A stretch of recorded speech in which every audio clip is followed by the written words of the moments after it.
All right. So, for the sash, we will mix some purple with a little bit of the tank brown and some black.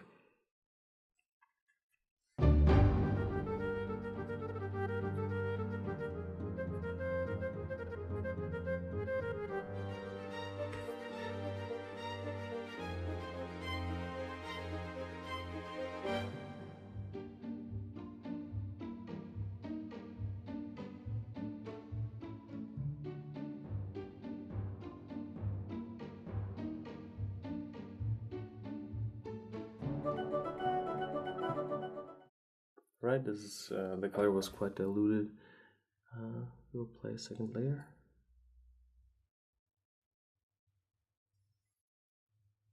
Yeah, and purple on black. I mean, purple itself is not the brightest of all colors, so probably a layer or two extra. Yeah, plus I mix it quite thin because I have a lot of water on the back of the brush.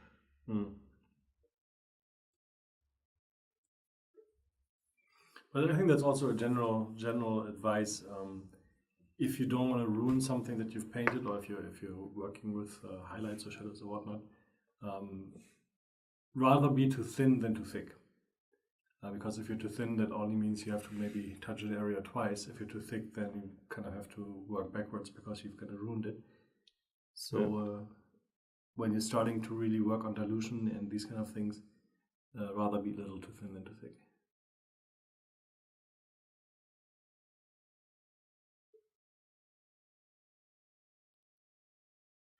Okay, I simply added a bit of white to the palette, to the mix of the purple here, and now I mix softening it out with the original color.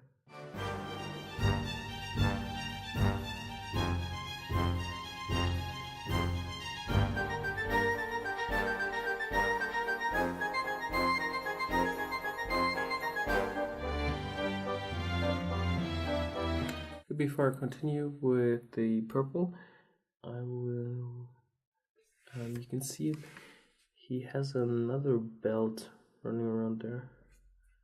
Is it a leather belt or? Yeah, I think so. Okay. So I want to add the color here.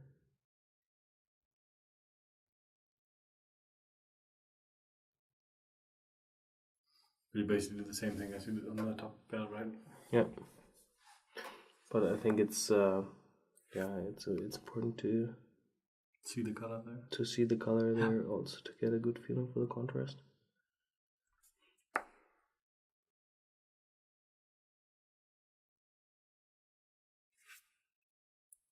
Some highlight.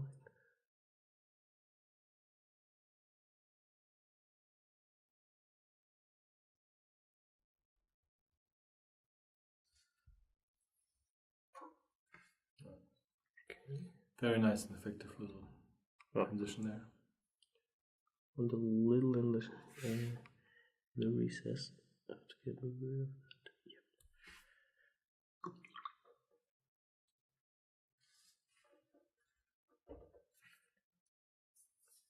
Yep. Okay. And some dark color here to get some separation between the two. Just some black.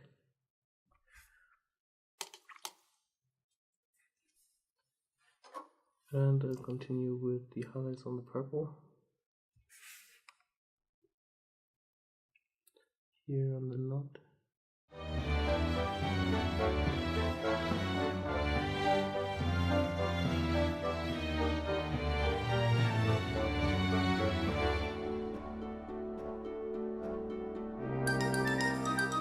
Do you actually ever use inks, like purple ink, for example, to really make a color pop, or is it something that's just too vibrant for you? I don't think I've ever seen you do that. I really rarely do that, but usually because the inks stay quite a bit glossier than other colors. So even if they're nice to enhance contrast, the gloss difference is just too high for my taste. Okay. So unless you actually want to go for that particular effect. Okay.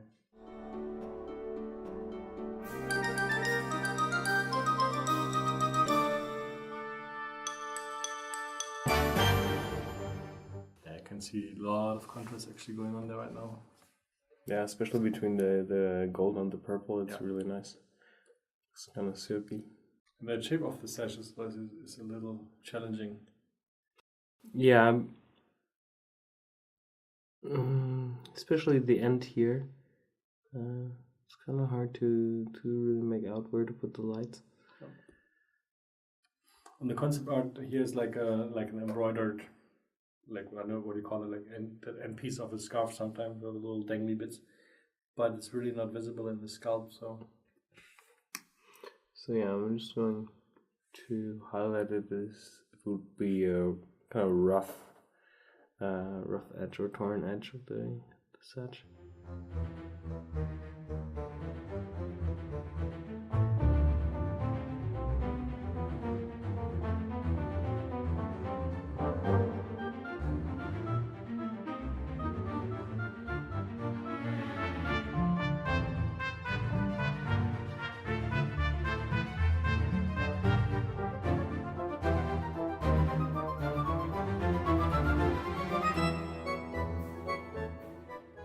This is kind of like a silky material. Yeah. And that's why there's some really strong highlights on there. It's really this kind of sparkly material, very reflective material.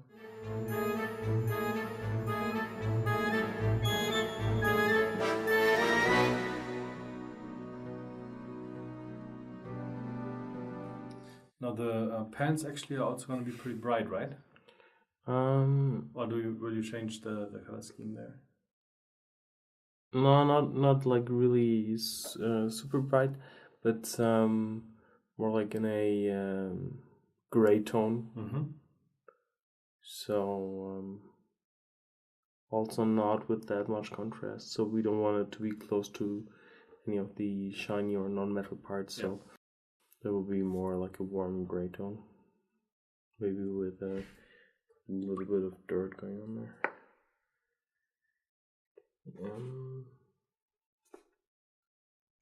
Some darker color to get some of the definition on the top here back.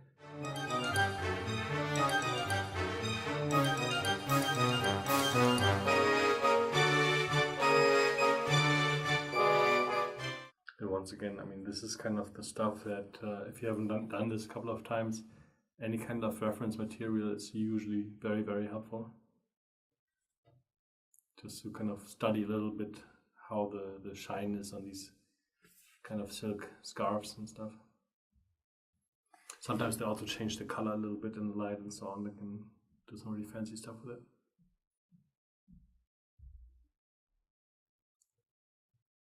Possibly even add some green, huh? Yeah, I think you could do that, but then again, sometimes if miniature is quite small, if you do too much of variation in color, that could be too distracting. So people are like, what is that? And you don't actually want people to think that much about this part of the miniature. I like it particularly. It looks like a towel.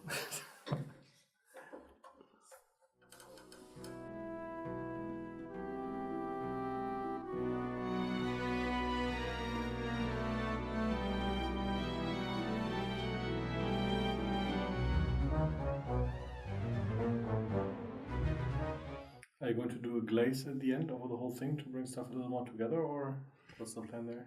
Or do you want those a little sharper contrast because it's such a silky material? I think I want sharper contrast due to the silky look of it. But maybe just a very thin coat of the base tone to unify also the gloss.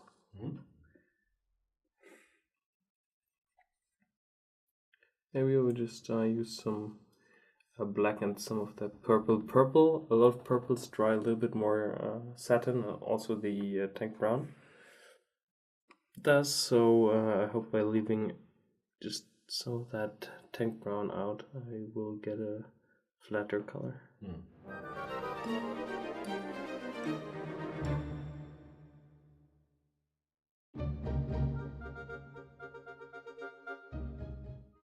Yeah, it's nice. Very nice. I like it.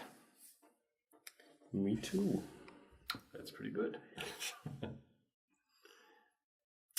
Cool.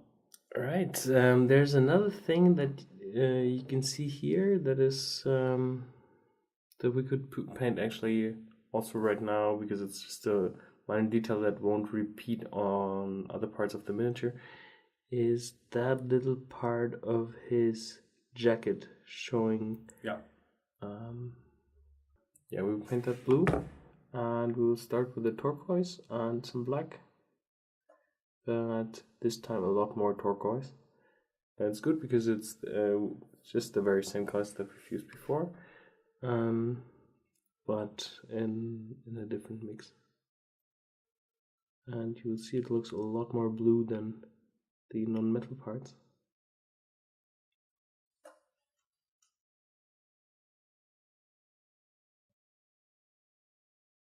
Yeah, there is a lot of color going on in this area.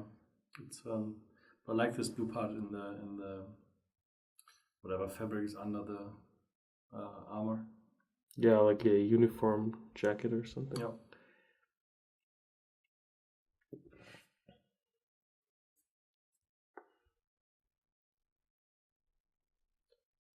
Okay, a bit darker for just some shadows here.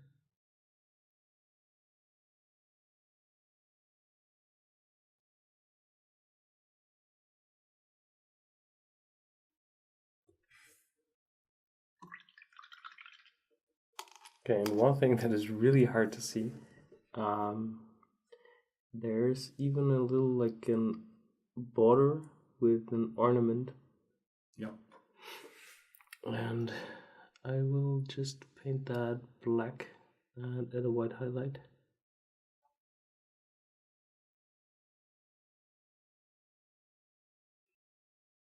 Yeah, for a miniature of this size, it's actually amazingly detailed, isn't it?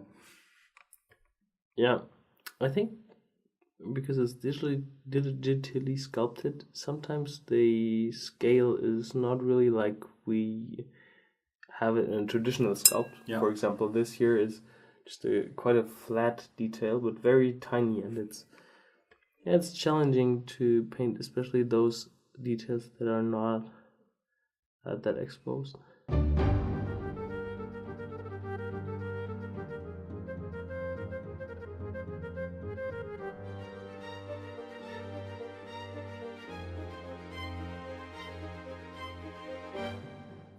Okay.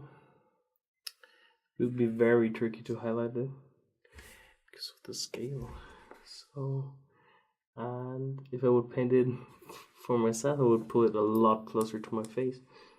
So I try to paint it in front of the camera. Alright, so I have some white in the tip.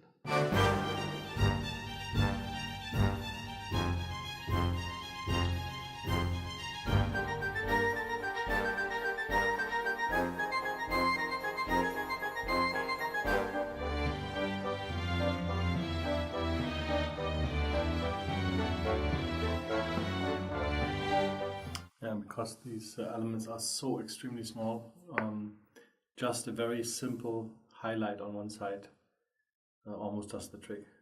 Yep. On the miniature, your eye will just realize, okay, there's something there, and that's pretty much it.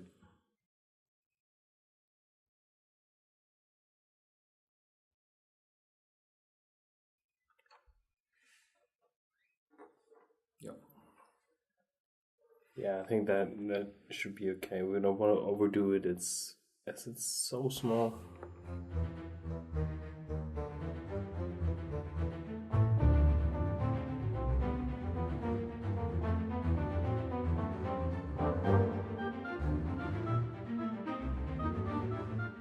Okay.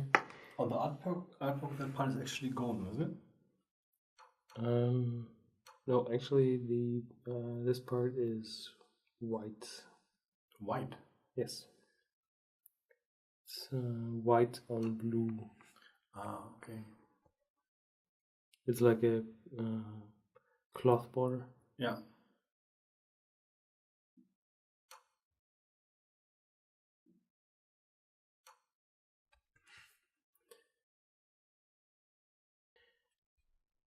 So yeah, I think I don't want to go like all the way to white, the border, because that would be a bit too destructive.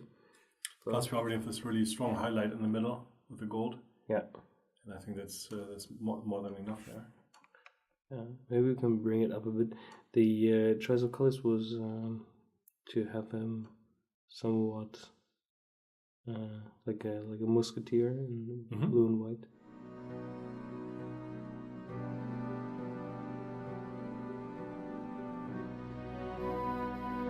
So this now is not a white; it's somewhat light gray. Yeah.